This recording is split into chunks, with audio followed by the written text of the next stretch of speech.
So 7 years for the Pacific region out of 22 years. And you mentioned a lot of regions and countries, which is amazing. So it's great to have you because you have a very broad perspective on all those challenges through the bank in different regions. So maybe to start a discussion, what are the specifics about the Pacific region that you could compare? You mentioned Madagascar. I know the Pacific, our audience know it's islands. Okay, they're islands, but Madagascar is one as well. You mentioned as well a Latin American region. So how can you explain to us a bit the challenges that, they're facing the Pacific region for the topic of transport, but also in general with the World Bank?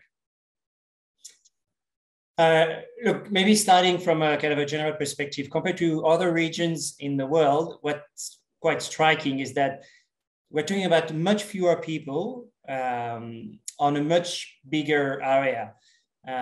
So the countries in the Pacific, that's probably a bit less than 3 million people spread over an area which is many times the size of the US or India.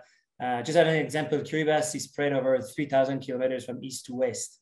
Wow. And all these countries are very isolated from the rest of the world, very remote, far from the main markets, the main population centers.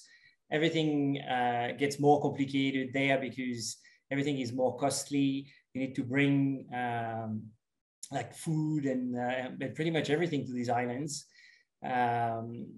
And when you work on these islands, you serve, again, a relatively small population, which means that in some countries like Tuvalu, where you have about 10,000 people, it's hard to kind of put together a team where you have an engineer and an economist and a financial management specialist and so on and so forth.